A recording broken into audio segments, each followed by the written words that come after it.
फूलिवा तोड़ने गईले बाबा फूलवरिया,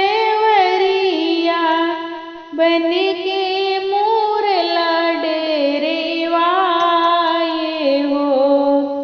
भितरा से निकरे हैं भैया कवनेरम, काहे बहिनी बैठ्यो मने मारे हो।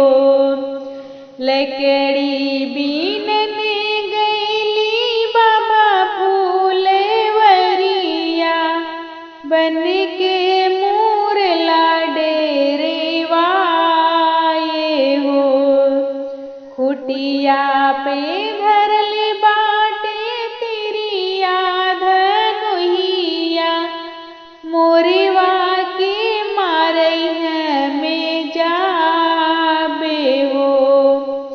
एक हाथे लिहे भैया तिरिया धनुहिया, दूजे से मारही मोरे हो।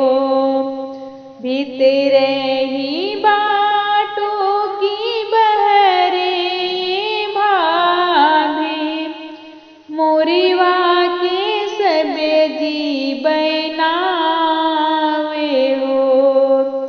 मझली करैया भाभी पिसली मसलेवा, भुजतई मोरला उड़ी जाए हो। दुअरे से आवही ननदी कवनी देई, भैली अगनेवा में ठाढ़े हो। बनले मुरैला तू दे तू मोरी भाभी, ऊहई भोजनवा हम लेबे हो।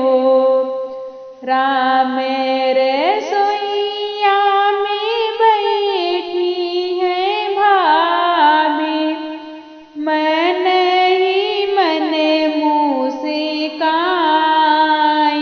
हो।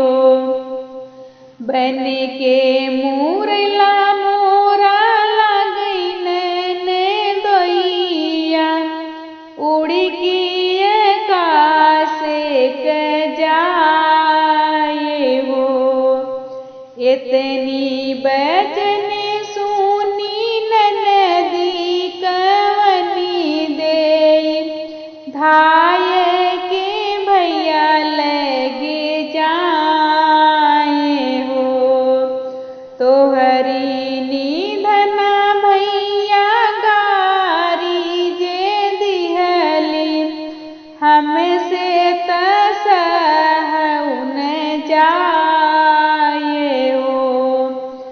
इतनी बचन सुनई भैया कवनेरम, बहिनी के लागे समझाए हो। हमरे निधना